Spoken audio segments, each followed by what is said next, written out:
안녕하십니까. 현재 내부 사정이 좀 치제인데요. 저는 여러 데 경로로 제가 그 직원들 중에 아는 분이 좀 많고요. 여러 데 그 경로가 있기 때문에 또 다 이게 밝힐 수는 없지만 많은 취재를 합니다. 아마 제가 여러 유튜브나 방송 나가면 국회의원들도 저한테 막 물어보는 사람도 있어요. 솔직히 방송 나가면 재판관들에게 주의 취재를 하거든요. 예를 들면 이제 조한창 재판관이다. 그러면 그분하고 20년 동안 매일 자주 술 먹는 제일 친한 또 변호사가 있잖아요. 이런 분들이 제보를 저한테 많이 해주는 거예요. 제보를. 또 제가 아는 재판관도 많고요. 이러니까 이제 오는데 여러 데 또 제보 중에 제가 검증하고 걸러내는데요. 아주 신뢰할 수 있고 그다음에 돌아가는 게 딱 그대로 계속 되온 이런 게 정보 보고는 제가 방송을 합니다. 근데 오늘 받은 제가 취재 정보 보고는요. 요것도 상당히 신빙성이 있어요. 제가 방송했던 거하고 똑같이 가고 있거든요. 뭐냐? 요런 정보 보고입니다. 출처는 제가 말할 수 없지만 최고의 정보기관 이렇게 생각하시면 됩니다. 자, 어떤 내용이냐? 일단 그걸 한번 읽어드리고 어떤 내용이냐? 이렇게 되어 있습니다. 문영배 인용파 내부에서 정계선에게 주도권 뺏김. 실제 좌익 진영에서 정계선이 문영배보다 서열이 높음. 만일 탄핵 인용되더라도 문영배가 헌재 소장 오를 가능성은 전혀 없는 상황. 닥쳤던 문영배 지붕만 쳐다보게 된 상황. 이런 게 믿을 만한 정보 보고가 온 겁니다. 이게 제가 계속 주시하고 관찰하고 들은 이야기하고 완전히 일치하잖아요. 지금요. 제가 아마 처음 방송한 게 지금 다 정설로 모든 언론이 받아 쓰는 게 현재는 김복형 대 정계선 싸움이다. 이거는 언론이 다 받아 적어. 제가 제일 먼저 서종TV에서 방송했을 거예요. 김복형 대 정계선 싸움이다. 논리가. 이게 제가 똑같은 정보 보고 아닙니까? 정계선이가 완전히 좌파 그 재판관 중에 주도권을 가지고 싸우고 있다. 문영배는 완전히 주도권을 뺏겠다 이 말이에요. 아마 만에 하나입니다. 이재명이가 대통령이 되더라도 문영배는 안 시키고 아마 정계선이가 오히려 재판관이 소장이 될 수도 있는 거예요. 소장이 서열이 높다잖아요. 이것도 맞아요. 왜 그러냐? 보세요. 상적으로 판단해 보면 돼요. 다 공통점이 향파입니다. 세 명이. 문영배는 부산의 향판이야. 향판이라는 제가 무시하는 게 아니고요. 큰 사건 해본 적이 없어요. 향판. 그 다음에 실력 차이 나요. 그 다음에 이미선이도 그냥 부산대 노가도 지방법원 부장할 때 된 거죠. 기수는 한기 높아도요. 정계선보다 거의 아래입니다. 게임이 안 돼요. 정계선하고는. 그리고 정정민은요. 대전 향판이에요. 대전의 향판이라고. 문영배는 부산 향판. 그러니까 세 명은 논리가 없다니까. 그런데 정계선이는요. 서울 제가 의대 다니다가 법도 됐잖아. 학력고사 수석에 사법고시 수석에 그다음에 연수원도 우수한 3명 안에 드는 수석인지 잘 모르겠어요. 3등 안에는 분명합니다. 그 기수에서.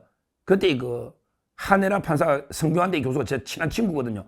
다 이게 친구를 통해서 정계선이 취재가 되고 또 정계선은 제가 4년 동안 워낙 잘 알고 그 남편하고도 형동생하고 제가 잘한다 그랬잖아요. 집안도. 그러니까 이제 정계선이는 완전히 운동권의 성골입니다. 이게 중요해요. 성골이에요. 그 남편 황필규 집안이 법조계의 유명한 집안입니다. 제가 일일이 안 밝히지만 삼촌이 안 밝히지만 법조계의 유명한 집안이에요. 황필규 집안이. 그리고 본인이 공익인권법재단 공간 만들어 기미수를 그냥 자기가 들고 있는 거예요. 기미수 게 아니에요. 황필규가 완전히 성골이라고 지금 우리 좌파 중에 그 정계선이가 3번이나 제가 그랬잖아요. 대법관. 그 다음에 헌재 재판관이 3번이나 올랐다니까? 다만 그때 김명수 때는 우리법연구회 회장을 하니까 우리법연구회 회장은 좀 과하지 않냐? 그래도 문재인 때는 그 정도 양심은 있었던 것 같아. 그러니까 이제 정정미가 됐던 거예요. 원래는 정정미 때도 정계선이 밀었다니까? 원래는요. 그러니까 집안 자체가 성골이고 실력이 학력고사 수석에 서울대 사법고시 수석에 서부법원장까지 했잖아요. 서부법원장. 그러고 그 이명박 대통령 신속하게 자기 말 졸속을 해가지고 징역 15년 때려버렸잖아요. 그러니까 좌파들에게 정계선을 엄청나게 높여갑니다. 서열이 높다 이 말이야. 재밌는 게 그때 이명박 사건 할 때요. 그때 그 김재원 최고위원이죠. 김재원, 뭐 이게 그 옛날에 조윤선, 뭐 이런 김기춘 이런 데 여러 데 그 국정농단 소위 이런 사람이 있었잖아요. 그때 김재원 최고가 고백을 하더라고. 자기가 그 1, 2심 다 무죄 받았잖아. 김재원 최고 억울하게 수사받아 무죄 받았잖아. 근데 처음에 딱 배당된 게 정계선이래. 그러니까 자기는 포기했대. 야, 정계선한테 가면 이게 무조건 엮어가지고 유죄다 포기했다는 거야. 근데 하느님이 도와가지고 이명박 사건이 오니까 다른 부록에 보낸 거지. 그래가 무죄 받았다. 본인 자백에 이야기했습니다. 그 유튜브에서 거짓말 아니에요. 그러니까 원래 김재원 거기 국정농단 사건이 정계선한테 있다가 이명박 대통령 사건이 오니까 다른 사건에게 배당 안 하고 집중심 내라. 이래가 이게 다른 부로 재배당이 돼가지고 무죄 받았다. 그러니까 김재원 최고위원의 말은 정계선한테 재판받았으면 자기도 이게 죽었을 거다. 이렇게 지금 이야기하고 있는 거죠. 이렇게 이야기하고 있는 거예요. 하여튼 이거 보면요. 참 이게 정계선이가 어떤 잔지 알 수 있잖아요. 그러니까 여기에 맞서는 거는 다 우리 우파는 4명 다 훌륭하지만 그래도 이게 여성으로 그냥 이게 조지잖아요. 그 김복형 하면 이게 또 유명하더만 이게 완전히 깡다구라 그러는데 이게 유명해요. 그 거제도 우리 경상도 덫입니다. 깡다구기 보통 전부 그 참고로 김복형은 유영하 변호사하고 동기입니다. 저 그것도 다 취재해봤어요. 유영하 변호사 있잖아요. 박근혜 대통령 그 연소 동기라고 하네요. 그 깡다구는 게 대단하답니다. 제가 재판관들하고 조금이라도 친한 분들 선후배들 있으면 이게 들어보려고 왜 틈새 취재를 하니까 그 유명하더만 이게 학교 다닐 때부터 저 김복형하고 붙어갖고는 좀 고개를 절레절레 흔들 때 논리력이 있잖아요. 실력이. 그래서 제가 김복형과 정계선의 법률 싸움이다.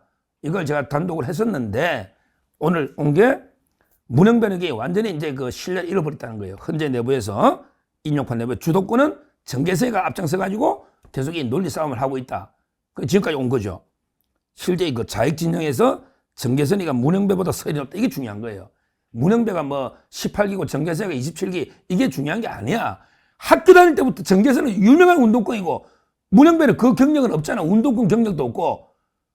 그 다음에 그 정계선이도 우리 다 회장했습니다. 다 회장해. 그리고 집안 자체가 법조계 명문이고 실력이 다르잖아 벌써요. 그러니까 서열이 높다는 거지.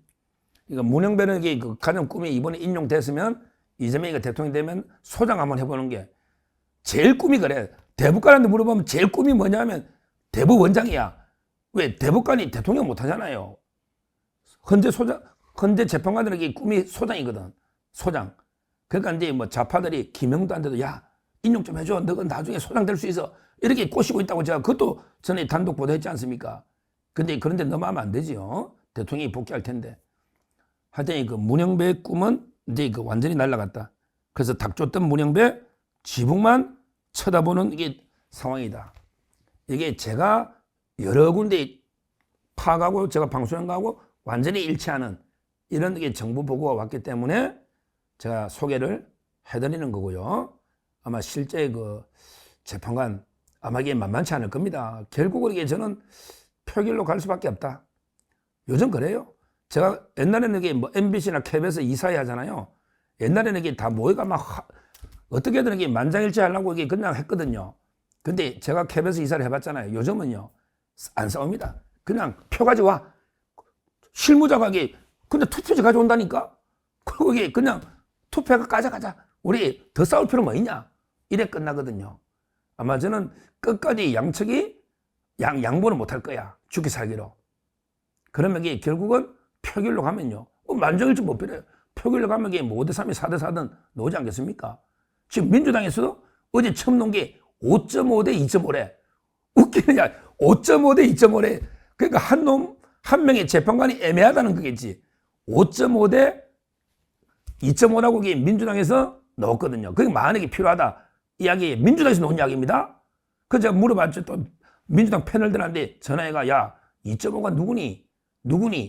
이랬더니 옛날에는 그 최강호이가 뭐랬어요. 그때 김영도하고 정영식이라 그랬잖아. 두 명이. 근데 요즘은 이제 자기들도 좀 아는가 봐. 자기들도 이게 듣는 게 있잖아. 그래서 요즘 이게 이는 김복현과 정행식이다.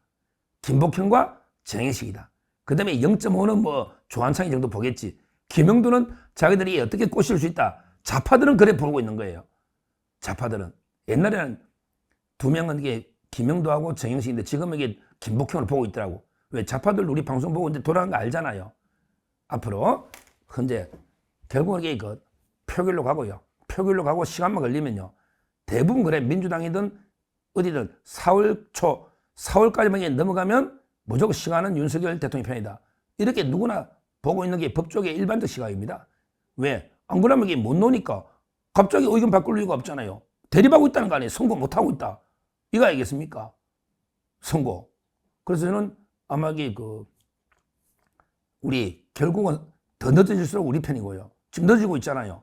따라서 저는 아마 이게 탄핵 기각을 시간이 갈수록 기각 확률은 올라간다. 이렇게 보이고. 그 다음에 좌파의 주도권은 정계선한테 가는데 제가 정계선이 잘 알아요. 제가 그러잖아. 집회할 때마다 줄 담배 피운다고. 그거 제가 아니까 봤으니까 알지. 어떻게 알아요? 근데 정계선이 또 양보할 사람이 아닙니다. 성깔. 그게 만약에 왔으면 모르겠어. 만약에 왔으면 이게 만약에 주도권진지 모르지. 그런데 만약에 없는 동안은 정계선이다. 하여튼 이 만약 정계선이가 좌파의 주도권을 잡고 있다. 요거 소식을 말씀드리고, 그러기에 문영배는 완전히 팽돼버렸다. 한마디로 엿댄 거지. 문영배한테는 이제 신뢰를 잃어버렸다. 민주당도 이 소식을 말씀드립니다. 감사합니다. 저는 오로지 국민 여러분만 믿고 신명을 바쳐 자유 대한민국을 지켜낼 것입니다. 저를 믿어 주십시오. 감사합니다.